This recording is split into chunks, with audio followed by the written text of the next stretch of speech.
pues obviamente este niño tenía algo que no funcionaba en su cerebro, ¿no? Ya después lo llevaron como a,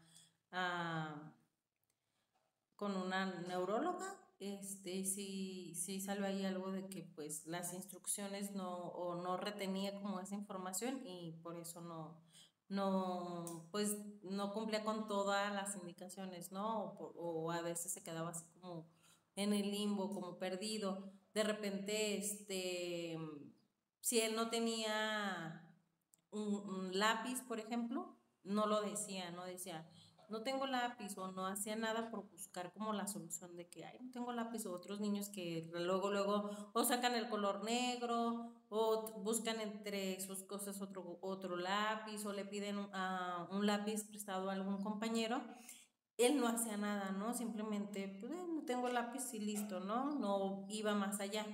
Entonces, estas cosas, de repente uno lo puede generalizar o lo puede interpretar como, ah, es un niño flojo, no quiere trabajar o está retraído o algo. No, aquí está sucediendo algo. Entonces, es importante estar como alertas a estas cosas, sobre todas las indicaciones que tú estás dando y tratarlas de dar súper claras para saber si sucede algo parecido, ¿ok? Entonces, como un ejemplo nada más de lo que se puede llegar a tener dentro del salón de clases, que es muy importante. Otra cuestión, por ejemplo, otro niño que tengo, él, por ejemplo, él es muy inteligente, él todo se aprende, todo súper bien, ¿no? Creo que tiene procesos cognitivos muy avanzados a su edad, pero aquí la desventaja que él tenía es que su maduración o su desarrollo de edad, de maduración,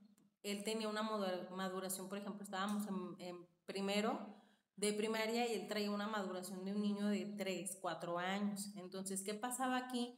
Que de repente no era muy tolerante a muchas cosas. Él todavía no manejaba mucha maduración en este aspecto como muy social, donde llegaba a afectar la parte cognitiva. Entonces de repente se la pasaba nada más jugando, se distraía mucho, porque obviamente traía una maduración de un niño menor, ¿no? Que es lo que quieren hacer, ¿no? Estar jugando o prestan atención como hasta cierto tiempo y de ahí pues ya cortan, ¿no? Como que toda esta atención y eso sucedía con él.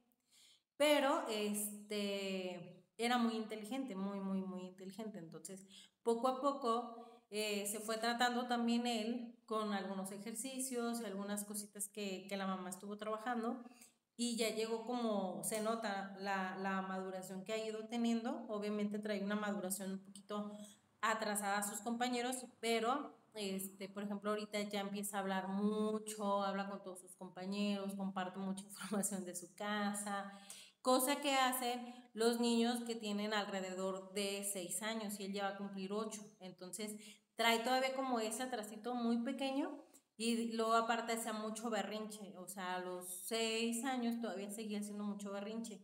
Entonces, no es algo normal, ¿ok? Que hagan tanto berrinche a esa edad. Los berrinches son alrededor de los 2 a los 3 años si se trata bien. Puede abarcarse todavía a lo mejor hasta los 5, pero a los 7 8 pues ya no es como muy normal que estén haciendo berrinches. Entonces ahí es donde también tenemos que poner como signos de alerta. Entonces, bueno, continuamos. Dice, los neurotransmisores se desplazan a través del espacio microscópico donde impactan contra los receptores químicos de otras células. Entonces, así es como se va conectando como toda esta información y pues aquí como dice, como que estos también, como estos choques eléctricos donde se pasan estas sustancias químicas y ahí es donde se lleva la información. La neurona la tiene que recibir y la entra y sale la información, ¿no? Recibe la información y da información. Esto hace que nuestro cuerpo pues dé una reacción o una respuesta de lo que está sucediendo o de lo que se está percibiendo. Entonces, bueno, aquí ya como más gráficamente viene cómo funciona el cerebro. Tenemos la parte frontal, esta parte donde se ejecutan los actos que intervienen en la producción del lenguaje. Toda esta adquisición del lenguaje se procesa en esta parte, en el lóbulo frontal. Luego tenemos el parietal, donde guía los movimientos gracias a la información sensorial. La occipital procesa la información visual. El cerebelo, que es la parte de acá, la que está conectada con la médula espinal, es la clave para el equilibrio, la coordinación, la precisión de los movimientos. Aquí a veces no ponen como mucha atención en esta parte. Y de repente tú vas a observar también niños que tienen buena motricidad, otros que no tienen tanta, y es bien importante también para el proceso de lenguaje o de la información que pueden llegar a recibir, y de repente no le ponemos atención, ni como maestros y como papás, pues baila raro, o sea, mueve como, no tiene mucha habilidad, pero pues no importa, ¿no? Y sí importa. Sí importan las habilidades motoras que lleguen a tener los niños. En este caso, por ejemplo, el equilibrio, la coordinación de sus manos, de sus pies, de todos sus movimientos, es importante. Por eso, pues, existe lo que es la motricidad fina y la motricidad gruesa, todo la estimulación temprana con la que podemos trabajar para desarrollar estas habilidades. Entonces, es una parte bien importante para el conocimiento, ¿no? Para el proceso de la información. Sí lo tenemos que hacer, y sí es una parte importante todo esto. Bueno, después sigue lo que es el tronco cerebral, que controla acciones corporales automáticas como el movimiento, los ojos, lengua y la respiración. Entonces todo esto se controla en esta parte, lo que es el tronco cerebral, ¿ok? Cosas que son como muy automáticas o llegaran a ser como muy automáticas, donde, ay, deja respiro, o sea, como que somos más inconscientes de estos movimientos del parpadeo, de cómo estoy moviendo mi boca, o de ciertos gestos que no puedo, que de repente más bien no soy consciente de controlar. Viene el lóbulo temporal, que da significado a la información sensorial y también es fundamental en el lenguaje. Incluye el hipocampo. En esta parte aquí es en el hipocampo, es donde se desarrollan, o sea, sí, de donde se desarrollan como más todo lo que es el proceso neuronal. Todas las neuronas aquí es donde más se desarrollan, ¿ok? En el hipocampo. Entonces, fíjate, de hecho dice, área crucial para el aprendizaje y la memoria. ¿Por qué? Porque aquí es donde está el hipocampo y aquí es donde se desarrollan todas estas neuronas. Las neuronas, como sabemos, desde pequeños pues tenemos un montón, ¿no? Millones de neuronas, y es por eso que desde bebés se tiene que empezar con lo que es toda la estimulación temprana, todo el desarrollo de motricidad se tiene que dar desde bebés. Entonces, por ejemplo, hemos escuchado, o de repente se ha escuchado que, por ejemplo, si un bebé no gatea o no gatea de la manera correcta, no va a desarrollar un buen lenguaje, o se le va a dificultar todo, como que todo el proceso que es de lectoescritura. Realmente no sé si está comprobado científicamente, pero es lo que se menciona, ¿no? En las guarderías o todos los centros educativos donde yo he trabajado, o donde se le da como esta importancia, sobre todo en las guarderías, que es donde se tiene que hacer este trabajo de la estimulación temprana. Entonces, sí, es una parte importante, regreso a eso, y pues obviamente a estas edades tempranas es donde más neuronas tenemos, y es donde obviamente adquirimos mucho aprendizaje, donde uno dice, ay, pero ¿cómo sabe el bebecito, no? O no habla, pero bien que se trata de comunicar, o le pueden entender perfectamente, o sabe perfecto de lo que le estoy hablando, ¿no? Dame la pelota, o esto, y empieza a detectar. Es por eso, por toda desarrollo de neuronas. Todas las neuronas en este momento están trabajando todo el tiempo, están nuevas, adquieren más fácilmente la información, ¿no? Es por eso que, pues, los niños, lo que aprenden a esta edad no lo olvidan, y es más fácil de adquirir todos estos procesos cognitivos, ¿no? O sea, el que ellos sepan aprender a leer, a escribir, que toda la información que se les llega a dar dentro de los contenidos de aprendizaje, pues que se les quede,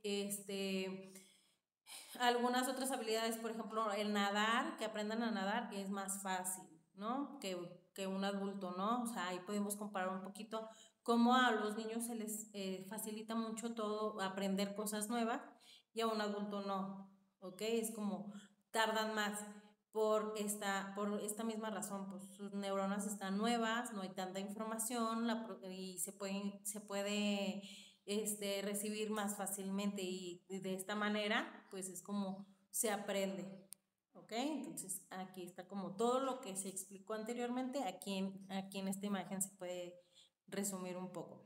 Entonces, bueno, las neuronas, obviamente como vamos creciendo, pues se van muriendo y no se regeneran, las neuronas no se regeneran, tienen mucho tiempo de vida y nosotros pues las podemos cuidar, ¿no? ¿Cómo mueren las neuronas? Pues básicamente por golpes en la cabeza, es una de las razones. Desvelarnos también es otra de las razones, o llegar a desvelarnos demasiado es una parte de cómo se pueden llegar a morir las neuronas. También la alimentación tiene que ver, el alcohol, las drogas hacen que se mueran las neuronas, obviamente. ¿Qué otra? Aparte de los golpes, y pues obviamente la edad, ¿no? Que va haciendo que se vayan muriendo nuestras neuronas. Entonces por eso pues cada vez que vamos creciendo o mientras más crecemos se nos van olvidando ciertas cosas. Esto también si no estimulamos a nuestro cuerpo, ¿no? Ya habíamos hablado lo que era la gimnasia cerebral o las cosas que pueden llegar a hacer que nuestro cerebro pues siga como que procesando información y que siga teniendo como estas habilidades y estarlo como estimulando de cierta manera, como teniendo como ciertos cuidados con él, que podemos hacer, ¿no? Por ejemplo, hacer ejercicio, alimentarnos bien, tomar agua, leer, tener como un hobby, realizar cosas creativas. Todo esto va a hacer que nuestras neuronas que ya tenemos pues se sigan manteniendo, ¿no? O que no mueran tan rápido. Entonces, ya las que tenemos, estas obviamente no se regeneran, no se reproducen tampoco entre ellas, entonces son las que tenemos y punto, ¿no? Pudiera haber alguna regeneración de neuronas, simplemente hay una neurona madre, esta se puede reproducir, pero no se hace, casi no se procesa tanto esto, más bien son las neuronas que llegamos a tener y estas obviamente tienen un periodo de vida muy largo, que igual, si nosotros no hacemos estos cuidados o pues tenemos una vida como no tan regular, donde nos drogamos, tomamos mucho alcohol continuamente, nos desvelamos mucho, pues obviamente nuestras neuronas irán muriendo. Y bueno, ¿qué puede funcionar mal con el cerebro? Pues todo esto que acabo de comentar, todo esto pues va a hacer que nuestras neuronas mueran o que la recepción de información pues se dificulte un poquito más, ¿no? Obviamente estamos hablando de que también pueden ver lesiones, que son los golpes que pueden llegar a sufrir o podemos llegar a sufrir en el cerebro. Lo hemos visto muchas veces, como hay accidentes o golpes también en los niños donde no se tratan bien y pues puede llegar a tener como alguna afectación dentro de su lenguaje, de su motricidad, o hasta llegar a la muerte, ¿no? Entonces, hace poquito vi el caso de una chica, de una niña, que, bueno, más bien de una señora que dejaba al cuidado de su niña a su mamá. Y un día, de repente la niña empieza a tener fiebre y pues obviamente no, pues como todos lo harían, pues en casa se la empiezas a controlar. Pero subía y subía y subía esta fiebre, la mamá toma a la niña, esta empieza a convulsionar, la lleva al hospital, entra al hospital y ahí le comentan que su niña había tenido algún tipo de golpe o algo. Ella les comenta que no cuida ella a su niña, pero pues le habla a su mamá y la mamá le dice que no, que nunca se cayó. Y esta, pues lo mismo le dice a los doctores, no se cayó, ok. Siguen tratando a la niña, siguen tratando de tenerla como manteniéndola y regularizándola y le vuelven a insistir a la señora, ¿no? O sea, la niña no sufrió algún golpe y ya, pues la mamá vuelve a dar la información, ¿no? Y vuelve a insistir con su mamá. Al final, tienen que conectar a la niña y a los 2, 3 días termina muriendo. Y ya después la abuelita pues dice que sí, que se le cayó, pero pues fue un golpe como, pues a ella no se le hizo grave, aparte de que como que se golpeó y después la dejó dormir.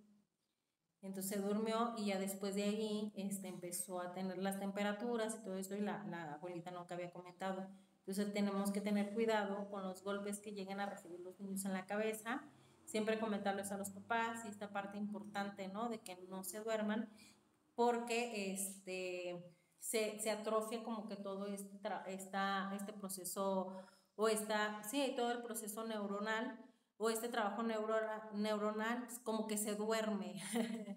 Se duerme, literalmente se duerme al momento de que llegue como que este golpe y los niños les empieza a dar sueño, entonces ya no hay funciones neuronales. Lo que tenemos que hacer siempre cuando hay un golpe en la cabeza es obviamente tener a los niños despiertos, no dejarlos dormir y tenerlos estimulados. Obviamente tenerlos en observación varios días para que no lleguemos a este extremo.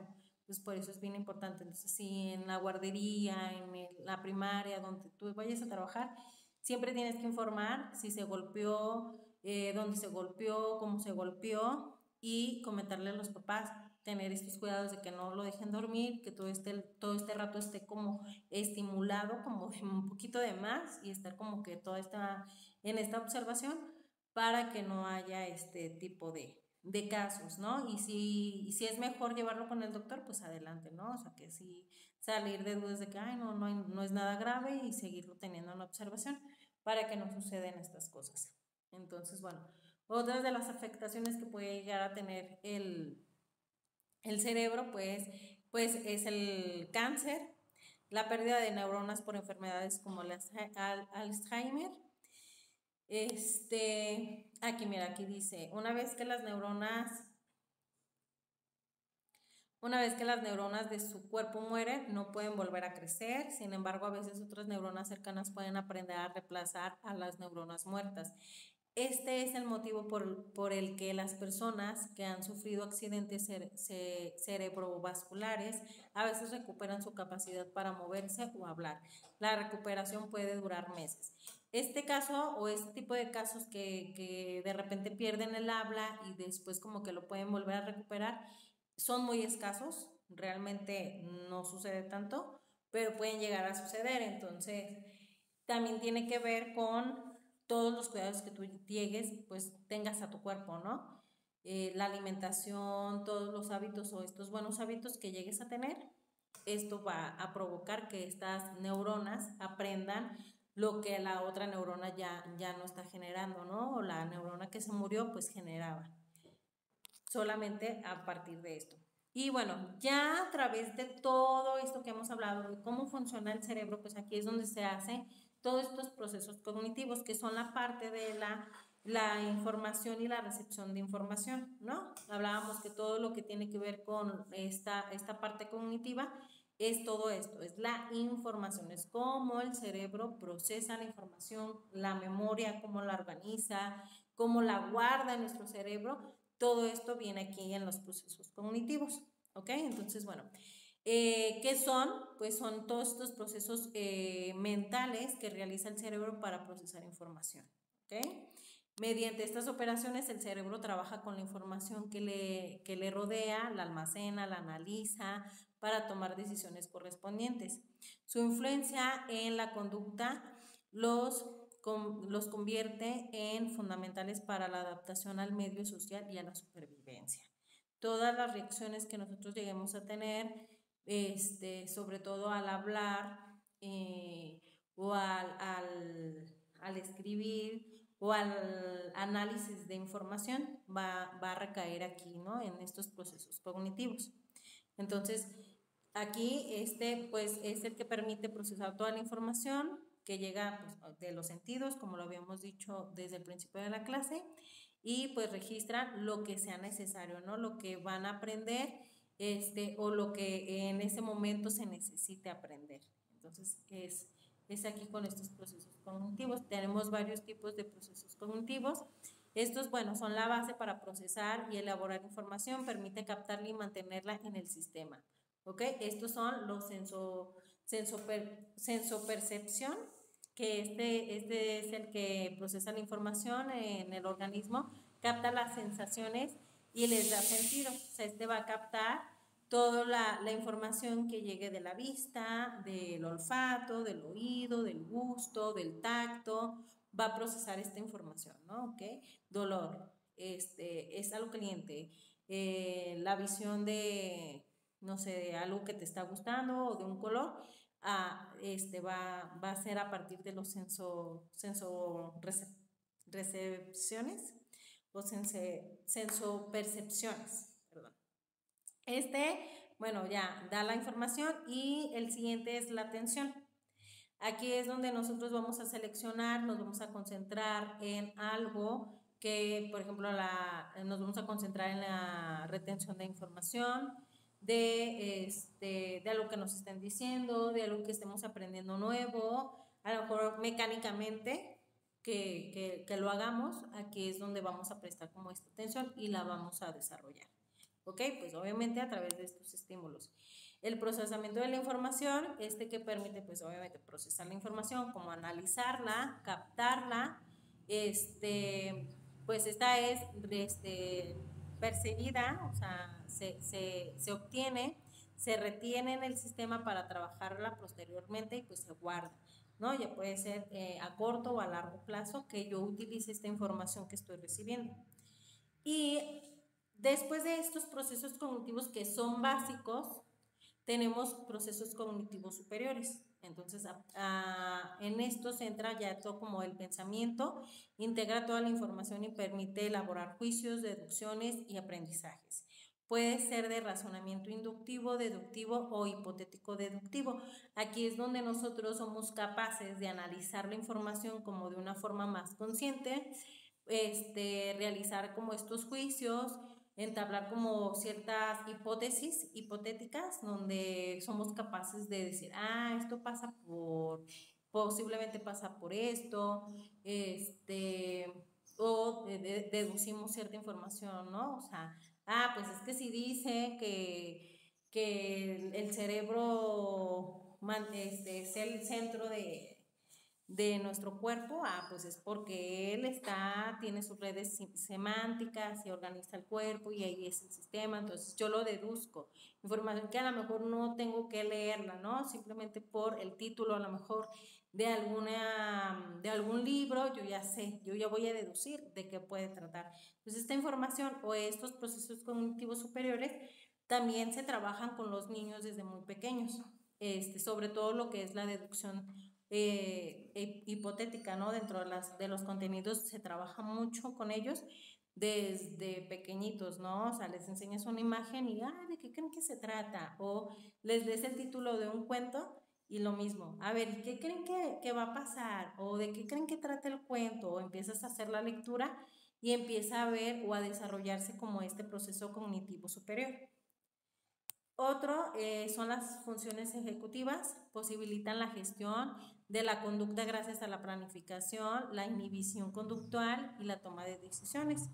Permite orientar el comportamiento hacia las metas a medio o largo plazo y evita impulsos repentinos. Aquí, por ejemplo, pues sobre todo la inhibición, ¿no? Que es como cortar ciertas conductas que se estaban haciendo. Esto ya también entra un poquito como a lo conductual y por ejemplo, ¿no? Un niño que tocó la pistola caliente de silicón y se quema, esto va a inhibir volver a hacer esta acción, ¿no? Ya él va a saber cuando está la pistola que no la debe tocar y ya no la va a tocar. O por ejemplo cuando quieren jugar con los enchufes o con con los enchufes o cositas así donde ellos se pueden llegar a lastimar, se lastiman pero cortan, ¿no? Cortan de tajo como esta conducta porque saben ya lo que puede suceder, ya lo vivieron, ya lo experimentaron, entonces corta de tajo, ¿no? Entonces todo lo que es el comportamiento aquí, en este caso de experimentación, es donde se procesa, ¿no? En las funciones ejecutivas. O cuando tú le dices le enseñas a un niño lo que tiene que hacer, ¿no? Por ejemplo, Yo les digo a los niños de que pues hay muchas indicaciones, ¿no? Que se les llegan a hacer de, por ejemplo, no se salgan del salón cuando la maestra no está, y ellos lo hacen, ¿no? Hacen caso, ¿no? Obviamente, cuando no hacen caso, pues tienen una consecuencia, entonces esto va haciendo que su conducta pues se vaya moldeando un poquito más, entonces a esto nos estamos basando aquí. El aprendizaje es otro factor cognitivo superior que depende de la capacidad de prestar atención a un estímulo para almacenarlo en la memoria y recuperarlo después. Entonces, la atención es como muy amplio porque yo considero, o la mayoría de las personas consideran, que poner atención es estarle poniendo mirando a la persona, ¿no? Mirando dónde me están explicando y de repente no. O sea, de repente yo puedo prestar aparentemente atención mirando, observando a esta persona que me está explicando, me está diciendo, pero realmente no la estoy prestando, no estoy poniendo atención. Yo dentro de mí estoy pensando en otras cosas, ¿no? Y por ejemplo, también hay niños que son muy auditivos y no están prestando atención visual, pero auditiva sí. Y estos, pues obviamente pueden estar haciendo otra cosa, pueden estar escribiendo, pueden estar dibujando, pueden estar mirando al techo, pero sí están prestando atención, sí están escuchando todo lo que tú estás diciendo. Entonces, estas cosas hay que aprenderlas a detectar también, tanto con nosotros como nuestros alumnos, para saber de qué manera ellos sí están prestando atención, ¿no? También existen varios ejercicios donde yo puedo poner en práctica para saber si ellos están poniendo atención o no. El siguiente es el lenguaje, que es fundamental en la comunicación, como la regulación interna de la conducta en forma de autoinstrucciones. El lenguaje no es solamente oral, sino que también incluye otros tipos de comunicación. Esta puede ser comunicación escrita, por medio corporal también, que ya también lo habíamos visto. Entonces, este lenguaje corporal que nosotros podemos llegar a tener también es punto importante dentro de estos factores de la cognición. Sobre todo, bueno, aquí nos vamos a enfocar un poquito más como al lenguaje oral, donde vamos a detectar algunos niños, ¿no? Que pueden llegar a tener cierta habilidad al hablar o hablan muy fluidamente, hablan o utilizan palabras que te sorprenden, ¿no? Que son como más de adultos y ellos llegan a utilizarlas y aparte las entienden. Entonces es una parte muy importante el lenguaje en los niños, ¿no? Y que nosotros lo tengamos bien detectado, que niños lo tienen como muy bien desarrollados, a otros les puede llegar a hacer falta y otros como que tienen a lo mejor cierto rezago en este factor, ¿no? Entonces, para poner foco en estos niños que pudieran tener como solicitar cierta atención en este punto.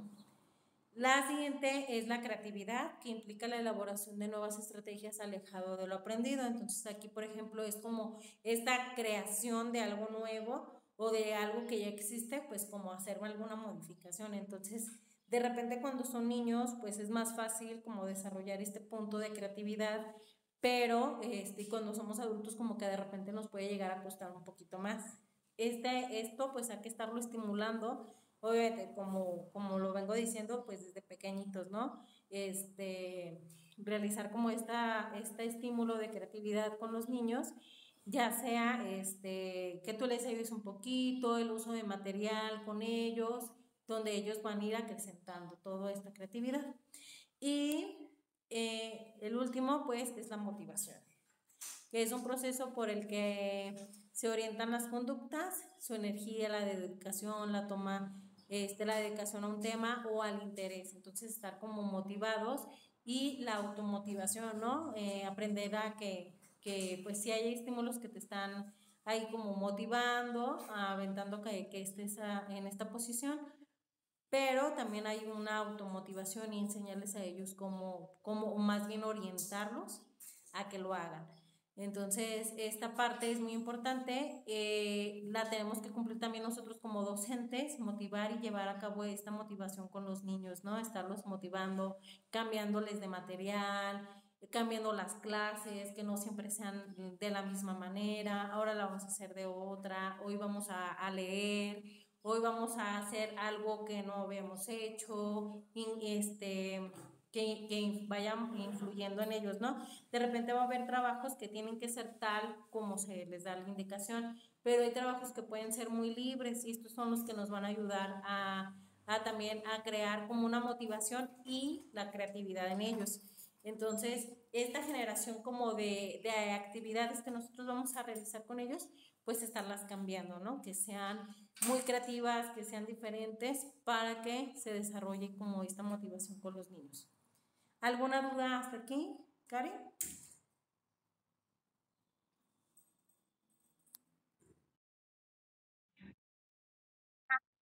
Ah, ok, ya entraste, Andrea, ay, perdón. Muy bien, bienvenida, Andrea. Bien, y bueno, estas, pues, ¿cómo se van a, estas, cómo es la relación de estos procesos y estas habilidades cognitivas? Pues mediante de varias operaciones mentales, ¿no? Que nosotros vamos a ir construyendo, o que podemos ir entrenando. Les había dicho, había comentado hace unos momentos que a través de la repetición nosotros también aprendemos mucho, ¿no? Obviamente, si tú recuerdas cómo aprendiste a contar, cómo aprendiste a leer, fue por medio de esto, de la repetición. Nosotros podemos entrenar a nuestro cerebro para ciertas cosas o para ciertas habilidades. Entonces, por ejemplo, si yo empiezo a ir al CrossFit y me ponen a saltar la cuerda y yo no sé saltar la cuerda, pero todos los días me ponen a saltar la cuerda, va a llegar un momento en el que voy a aprender a saltar la cuerda.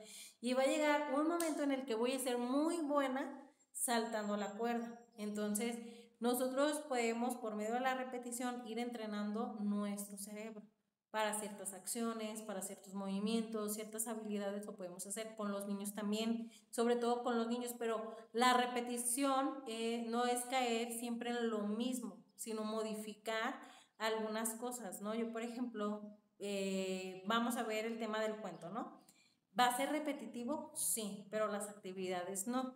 Es donde les voy a cambiar. Entonces, por ejemplo, hoy vamos a ver lo que es el cuento, las partes del cuerpo, ¿no? Y les voy a contar un cuento. Al día siguiente les puedo leer un cuento y vamos a empezar a detectar qué pasó en el inicio, qué pasó en el final, qué pasó en medio y por qué sucede esto en el desarrollo. Ah, no, pues es que es porque es la parte más larga y eso, ¿no? De la información que ya tuvieron un día antes, la tienen que utilizar al siguiente día. Ah, bueno, entonces ahorita vamos a hacer dibujos de este cuento, ¿no? El inicio, el desarrollo y el final. Y así irme toda la semana, este, trabajando con ellos este mismo tema